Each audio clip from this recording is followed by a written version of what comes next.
Bonjour et bienvenue dans Aujourd'hui, une émission avec un bus qui parle et un écolo qui réfléchit. C'est tout à fait inédit. Qu'est-ce qu'on a au menu du jour? On a 2 projets à vous montrer et plein d'autres choses, mais principalement, tiens, ton plastique, ton pâte, des bouchons comme ça se recycle, on peut en faire un deuxième usage.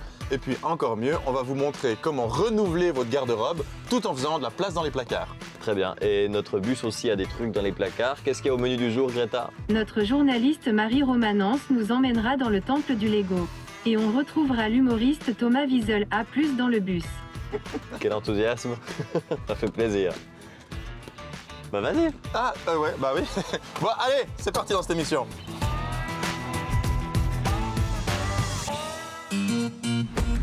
Lui là, c'est Marc. On ne dirait pas comme ça, mais il est ingénieur en développement durable. Et lui, c'est Jonas. Il ne quitte jamais son téléphone et ce qu'il veut, c'est trouver des solutions pour rendre sa vie plus confortable.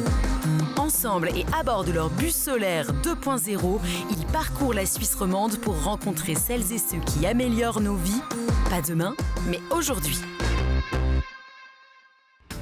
C'est quoi ces nouveaux jouets? T'as des nouveaux jouets? C'est clair. T'as pris plein de petits jouets de toutes les couleurs? Ouais, je me suis lâché à la déchette, je suis allé chercher des bouchons de bouteilles en PET. Et ces bouchons, en fait, c'est du plastique de super bonne qualité. Ah ouais? Mais ça alors? Ben, le plastique, en fait, c'est du pétrole, bien sûr. On extrait le pétrole, c'est polluant, etc., énergie grise, voilà. Puis après, on a ces bouchons dont on fait rien, alors on les incinère, puis pof, du CO2.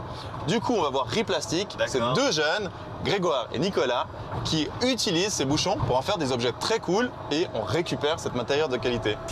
Ah bah j'espère qu'on va y arriver sans bouchon. Oh oh, oh, oh.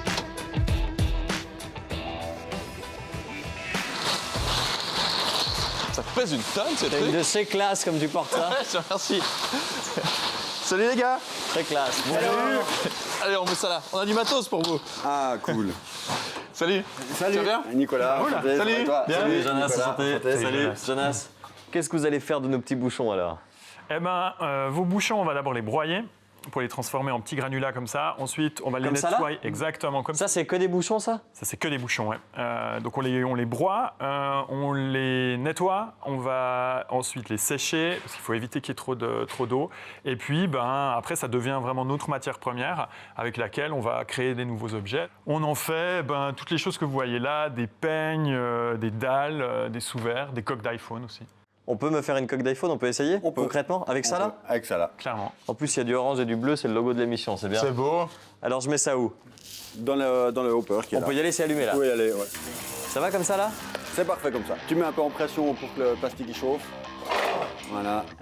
Tu mets en pression, là c'est bon. Et là, on peut mettre le moule Ça là? au pied de la machine. Donc ça, c'est un Exactement. moule de Un coque moule de en alu téléphone. de coque d'iPhone, exactement. Ok.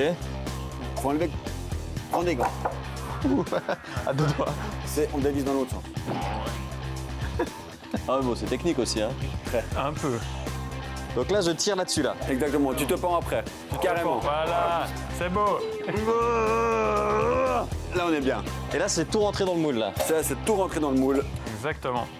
Et j'imagine qu'il faut refroidir là. Exactement. Il y a une petite bassine d'eau derrière toi. Et hop, dans l'eau. Tu peux le mettre dedans. Là. Exact. Là, dans l'autre sens. Vas-y. Attends, il faut mettre l'embout. T'as bien fait de faire de la télé. Là? Ouais. Ah, ça visse là. Ah, ça a Merde. vissé. Là, tu l'as vissé. Bah oui, bah du coup. Attends.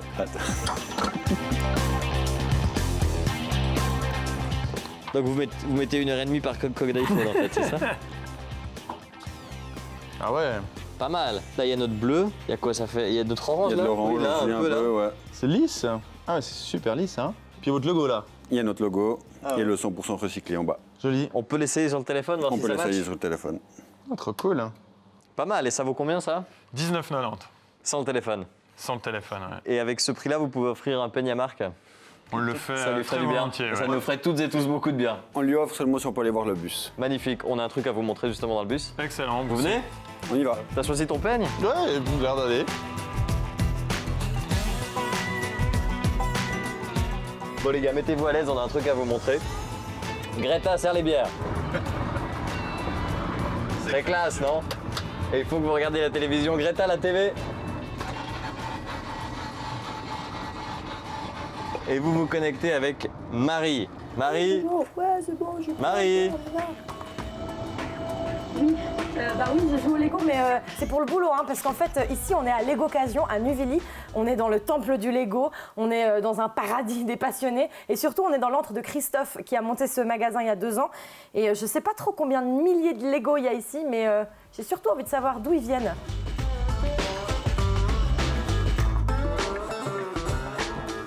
Bon, Christophe, ici, on est dans le paradis de pas mal de gens. Qu'est-ce qui fait qu'un jour, toi, tu t'es dit, je vais monter mon magasin de Lego?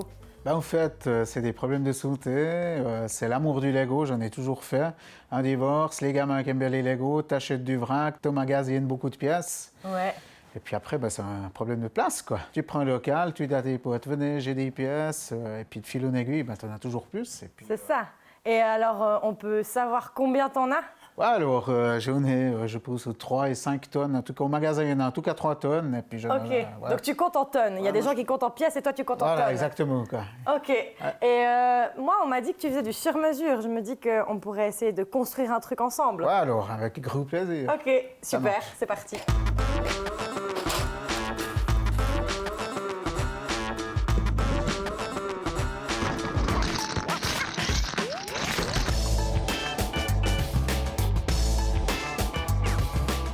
Christophe, à part le fait que c'est quand même vachement plus fun d'être ici qu'en centre commercial, c'est quoi l'avantage qu'on a à acheter des Lego chez toi? Chez moi, c'est la diversité des pièces et puis c'est le prix surtout. Ah ouais, c'est ça. Le seconde main, c'est pas plus cher. Ah non, le second main est nettement meilleur marché. Une pièce chez moi, 90% du stock, à 15 centimes la pièce. Ah ouais, et aller chez Lego, c'est combien? Ça peut varier, mais une pièce technique qui a 8 centimes chez eux sera 15 centimes chez moi. Ah ouais, donc non seulement le seconde main, c'est écolo, mais en plus, c'est hyper économique. Ouais. C'est quoi la suite pour Legocation? Ah, mon rêve, c'est de développer l'histoire du recyclage dans les déchetteries, de recycler ces Legos, de faire des containers, et puis que les gens amènent les Legos dans ces containers. Ah ouais, donc au lieu de mettre nos fringues dans une benne, on pourrait avoir une benne à Lego à côté de chez nous. Voilà, exactement. Puis surtout, jetez pas vos Legos, il faut les amener chez Legocation. Très, très bon punchline. Quand on vient ici, on achète chez un passionné, on économise pas mal d'argent, on peut acheter du petit Lego jusqu'à toute la boîte, on peut revendre nos anciennes boîtes, en racheter des nouvelles. Puis bon, quand on voit mon bus, il est quand même vachement mieux que le vôtre, hein.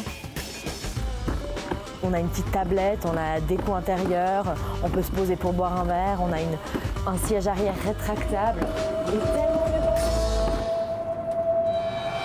Ouais, tu te la pètes un peu quand même, Marie. Il est vachement cool, notre bus. Il est splendide. Qu'est-ce que vous avez pensé de ce type qui récolte des Legos et veut leur donner une 2e, 3e ou 10e vie? C'est juste génial, c'est complètement dans l'esprit, dans l'air du temps, de recycler plutôt que de tout jeter. Et c'est un peu aussi dans l'esprit, dans notre esprit aussi, donc c'est plutôt cool, ouais, vraiment. Là, c'est bien cette idée de réutiliser, en fait. Nous, on recycle et lui, dans son approche, il va réutiliser, il essaie de donner une 2e vie, mais sans forcément transformer. Voilà, Nous, on recycle, en fait. Vous êtes après 25 réutilisations, il y a le recyclage, c'est la logique. Ouais, voilà. Il y a un point commun avec ce que vous faites, c'est que c'est une petite initiative, hein, c'est un milliardième du nombre de Lego. Vous, c'est quelques kilos par rapport aux millions de tonnes de plastique, mais ça prouve que c'est possible, donc ça ouvre la porte vers une industrie qui pourrait être gigantesque. Mais vous allez nous en parler parce qu'on arrive proche du bord du lac, on sera un peu plus agréablement installé. D'où est venue l'idée de Riplastic? L'idée de Riplastic, c'est venu, à la base, je voulais faire un meuble modulaire en bois recyclé. Et donc, voilà, on est arrivé à Riplastic. Et entre-temps, il s'est passé pas mal de choses.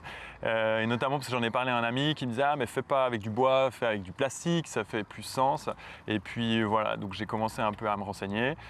Et de fil en aiguille, je me suis rendu compte que je serais incapable de faire le truc tout seul parce qu'il y avait des aspects techniques et que je suis une pive en technique.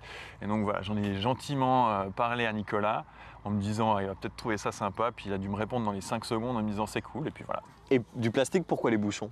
En fait, c'est un peu par paresse et par facilité, parce que contrairement à ce qu'on croit, récolter du plastique, c'est pas si simple. C'est vrai qu'il y en a partout, alors peut-être un peu moins dans notre pays parce qu'on est chanceux, mais c'est souvent des déchets, ils sont mélangés, ces différents types de plastique. Et donc, c'était un peu une facilité de se dire, voilà, là on a une source, elle est à peu près sûre, c'est jamais sûr à 100%, mais on a une source, et donc voilà, on se concentre là-dessus, on se focalise sur ces bouchons. Le bouchon, c'est quand même malin de partir de là, parce que c'est un produit très qualitatif et c'est rigolo quand on se dit un bouchon, ça vaut rien, hop, poubelle. Alors qu'en fait, c'est aussi un peu la malédiction du pétrole, c'est que le pétrole, c'est un produit extraordinaire qui fait que ça a une valeur incroyable d'un point de vue physique, technique, c'est génial et on peut le transformer en ça. C'est vraiment malin. Bon, il y a une chose dont on peut être très fier en Suisse, c'est l'incinération de nos déchets. Les bouchons comme ça, si on ne les récupère pas, ils sont incinérés. Et en Suisse, on le fait très bien parce qu'on en fait de l'énergie et de l'électricité. Mais c'est quand même dommage qu'un produit d'une telle qualité, qui a été polluant pour le créer, pour sortir le pétrole, le transformer, soit utilisé qu'une fois, alors qu'on pourrait l'utiliser combien? 2 fois, 3 fois, 10 fois? Ouais, 7 fois. Oui, on dit à peu près 7 fois. Après, il finit par se détériorer. C'est vrai qu'on a de beaux outils en Suisse pour incinérer en fait nos déchets, et notamment le plastique. Mais ce qu'il faut savoir, c'est que incinérer 1 tonne de plastique, ça équivaut à incinérer 1 tonne de charbon. Donc voilà, d'un point de vue CO2, c'est mieux de repartir pour un tour que d'envoyer le bouchon dans l'incinérateur. Qu'est-ce que vous avez démontré avec Riplastic? C'est que c'est faisable, c'est pas très compliqué. On arrive à maîtriser la chaîne de valeur depuis la collecte jusqu'à la transformation. Maintenant, il faut qu'on essaye de vendre. On a déjà quelques ventes, mais voilà. Ce qu'on voulait montrer, c'est qu'avec des déchets pas très séduisants, on arrive à faire des produits qui sont jolis. Et c'est ça qui est vraiment cool. Ça vaut rien. Ça vaut 9 francs. Ouais. C'est la même matière. C'est vraiment de la pure valeur ajoutée. Ce qui est top, c'est qu'en fait, si demain vous voulez plus de ce peigne ou bien qu'il y a une dent qui est cassée, on peut le récupérer, on le remet dans la machine et c'est reparti pour un tour. Et voilà, ça ne s'arrête jamais. Donc c'est juste une question de volonté, un peu d'organisation. Pour les industries qui utilisent du plastique recyclé, ce serait aussi une source d'économie, voire même un moyen de baisser le prix des produits, parce que le plastique recyclé coûte moins cher que le plastique neuf. Clairement. Nous, on le paye 200 francs la tonne. Et voilà, en plus, on fait une bonne œuvre au passage. Économiquement parlant, c'est une assez bonne affaire, je dirais, en termes de matières premières. C'est marrant, ces deux, ils me font penser aux pionniers de l'énergie solaire. Il y a 30 ans en arrière, il y a des gars qui soudaient des tubes en cuivre sur les toitures en pensant à l'énergie solaire. Et aujourd'hui, ça a complètement changé. Voilà, c'est un peu les pionniers du recyclage des plastiques, en fait. En tout cas, moi, je suis content d'avoir mon petit peigne. Je crois bien que ça fait 5 ou 6 ans que je ne me suis pas peigné. T'as pas besoin de le dire, ça on l'avait deviné. Bon, qu'est-ce qu'on fait là? On va direction Genève, mais il faut que je te pose chez toi d'abord pour que tu prennes des vieux habits et tu verras ce qu'on en fait demain. Toi, t'as pas besoin de rentrer chez toi. Tes vieux habits, tu les as sur toi. Et j'ai mon peigne. Et j'ai mon peigne. Ouais, super. T'es en train de tourner en rond là. Ouais, attends. Genève, c'était là-bas. Ah ouais. Oui, c'est là. C'est vrai. Bon, allez, je finis de me peigner et je sors de ce giratoire.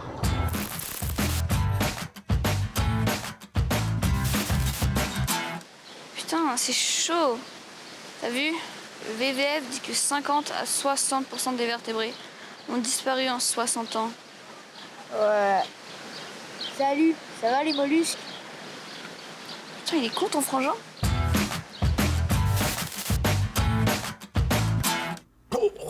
T'as vu le tableau là? Regarde, ils ont calculé la quantité d'eau qu'il faut pour produire toutes les boissons. Alors par exemple, un verre de lait. 200 litres d'eau. Oh la vache! La bière. Pour un verre de bière, 70 litres d'eau. Oh, je crois qu'on ressent naturellement ce qui est bon de consommer pour la planète. Hein. Et pour soi. Ouais.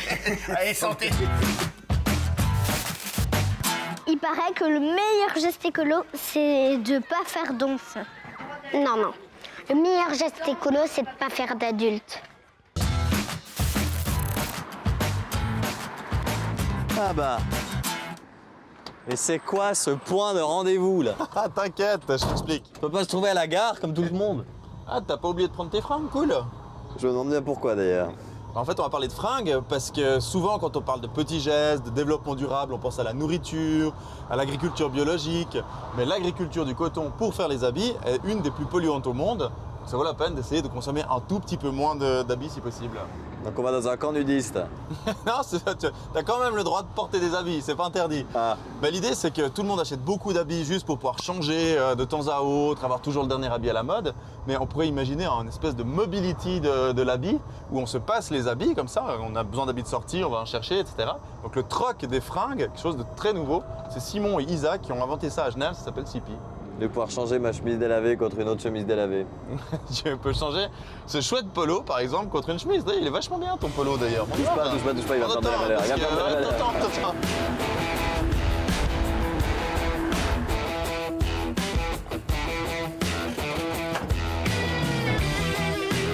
Bonjour. Salut Simon. Ça va? Bonjour. Salut. Salut Isa. Sonas, santé. Sonas. Bon, on vous amène quelques fringues. Ouais. Moi, ça a été difficile parce que c'est des fringues que j'aime beaucoup. J'avoue, j'ai pris un peu de poids et du coup, je les mets plus.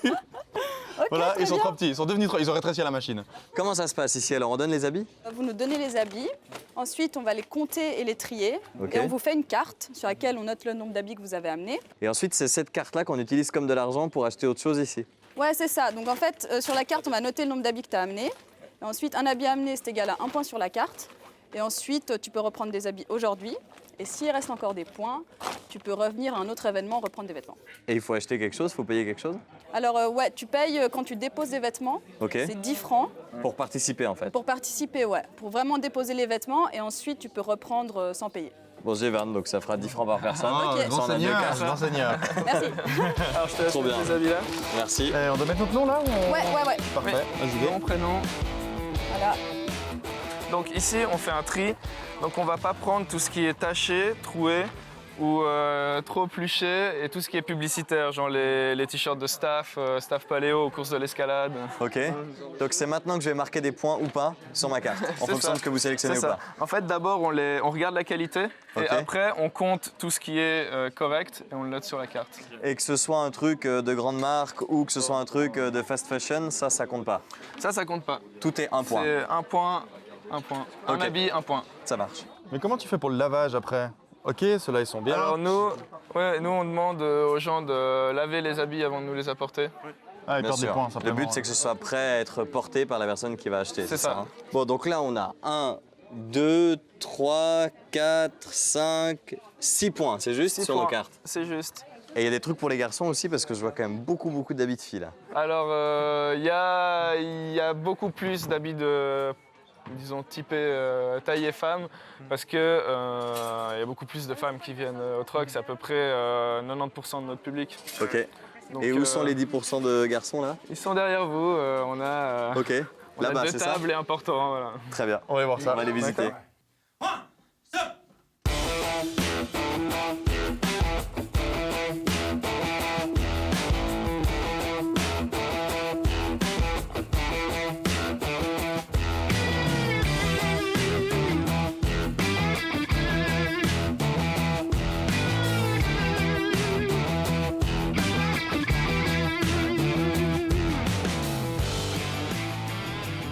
Ici, on est au Festival du film vert et ils vous mettent à disposition des locaux pendant le week-end parce qu'en général, c'est un concept qui bouge, hein, c'est pas une boutique. Ouais, on fonctionne sous forme d'événements et on essaye d'en faire 6 à 8 par année.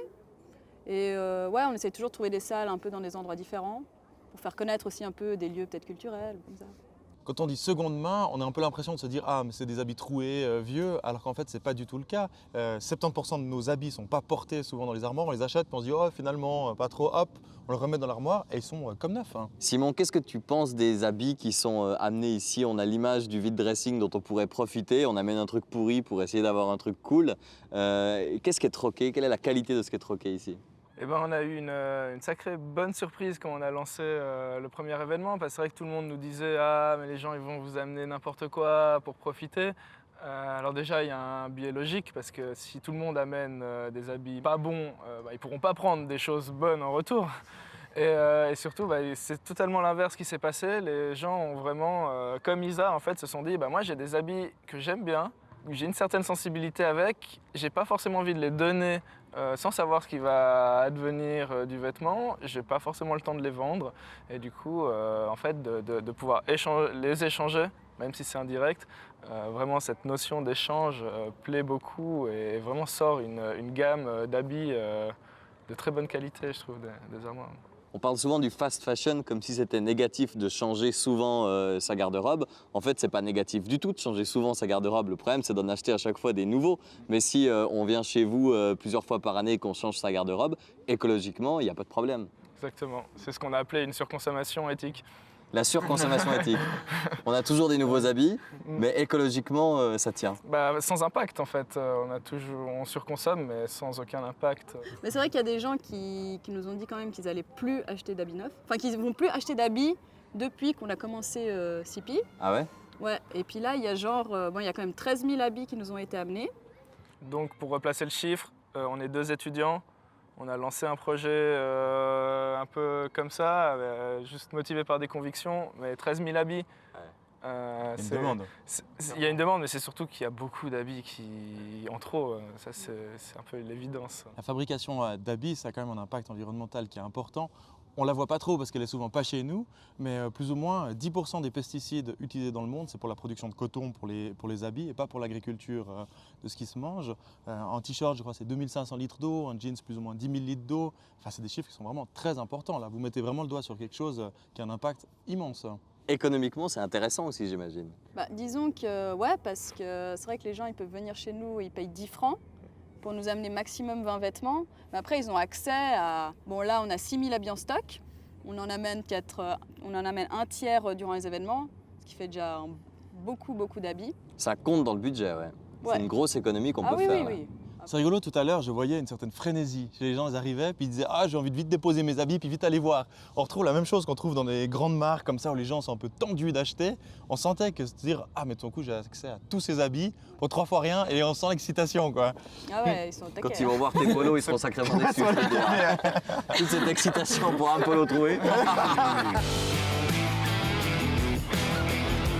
C'est pas mal, ça coûte rien, t'as des habits cool. Et puis, c'est pas un petit geste. On a l'impression que c'est un petit geste parce que c'est facile d'aller échanger ses habits, mais au final, c'est du CO2, de l'eau et du fric qu'on économise. Ouais, ça vaut la peine. Et la qualité est pas mal du tout. Moi, j'ai trouvé un polo vraiment chouette.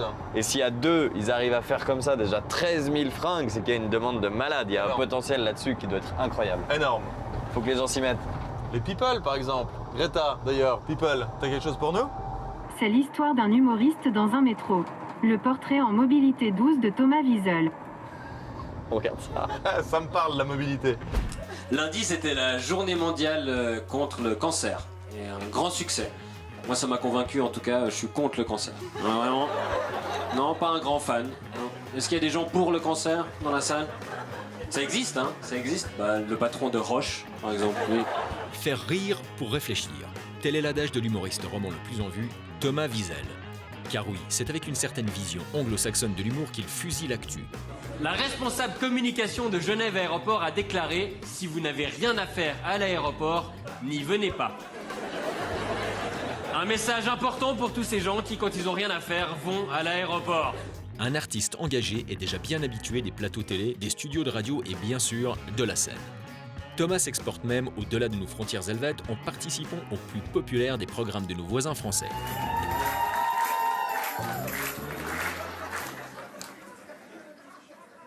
Ouais, moi aussi, je suis surpris d'être là. Vous avez vu ma gueule ou bien? Émission écolo recherche humoriste. Attention, ouvrez l'œil, ce prédateur féroce au look de geek pourrait bien se tenir là, juste à côté de nous.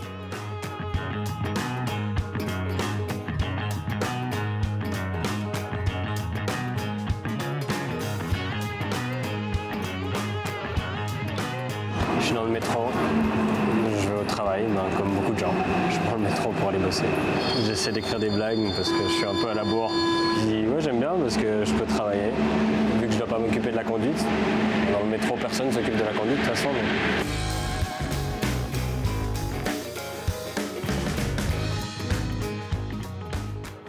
J'aime bien aller à mes spectacles en train parce que du coup, je peux préparer le truc, je me rapproche progressivement, il y a un truc qui est agréable et j'arrive à me concentrer, j'aime bien.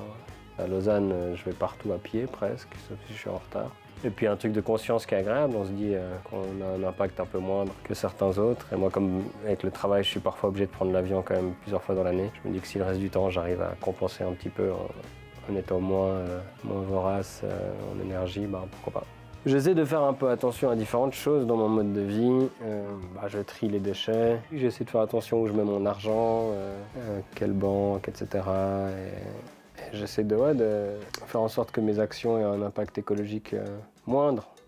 Donc j'essaie de réfléchir à tout ça. On est de loin tous pas parfaits, on est plein de contradictions, mais depuis quelques années, j'ai ça en tête, puis je fais attention. C'est devenu difficile d'ignorer l'écologie. J'ai l'impression qu'il y a encore peu de temps, on pouvait dire les écolos ils sont chiants, ils sont pas fun, oh, regarde l'autre, il veut nous dire ce qu'on doit faire. Et l'image a changé maintenant, les gens sont plus concernés et les gens pas écolos sont devenus un tout petit peu écolos, et puis moi qui étais un tout petit peu écolo, je le suis devenu un peu plus. Donc je pense qu'il y a un glissement qui est de loin pas suffisant, mais c'est déjà quelque chose. On devra quand même passer par des réglementations, par de l'interdiction pour qu'on fasse les choses, parce que si tu laisses le choix à l'être humain, il va choisir le confort, et dans notre société, le confort, il est encore du côté du matériel puis de la consommation.